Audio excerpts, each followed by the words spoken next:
Le narcotrafiquant canadien Ryan Wedding serait lié à ce scandale de corruption policière sans précédent. Les informations confidentielles qui auraient été obtenues auprès de policiers torontois en échange de pots de vin se sont notamment retrouvées entre les mains de Wedding et du cartel de Sinaloa, selon les révélations de notre bureau d'enquête. Les policiers torontois étaient à la solde d'une organisation criminelle locale à Toronto.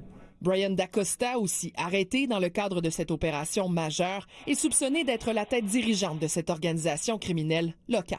Dacosta est un trafiquant de haut niveau qui est en lien direct avec le cartel Sinaloa, avec l'organisation de Wedding. On peut présumer que les policiers ignoraient que les informations qu'ils allaient chercher puis qui donnaient au crime organisé bénéficiaient directement à Ryan Wedding ou à l'organisation qu'il dirige ou au cartel Sinaloa. L'ancien athlète olympique canadien qui a déjà résidé à Montréal a été arrêté le 23 janvier dernier. C'est certain qu'il y a eu des contacts entre les policiers fédéraux américains et les policiers ontariens dans cette enquête-là, j'en suis convaincu. Rappelons que 7 policiers et un policier retraité torontois sont notamment soupçonnés d'avoir transmis des informations sensibles à des membres du crime organisé, facilitant ainsi diverses activités criminelles, complots pour meurtre, vol et fusillade.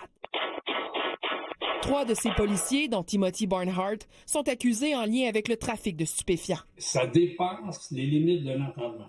Jean-Pierre Garriépi a été chef de la police de Laval pendant 16 ans. Puis aujourd'hui, on dit le directeur n'a pas fait son travail, il ne savait pas, comment se fait-il? On ne sait pas encore.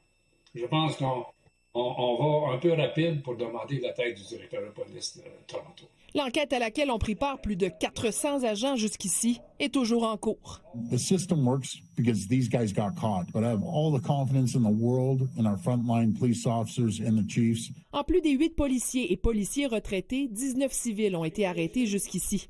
Par ailleurs, la police régionale de Peel confirme avoir suspendu administrativement 3 de ses agents. En attendant la suite de l'enquête de la police de York, ils ne font face à aucune accusation. Élisabeth Laplante, TVA Nouvelles, Montréal.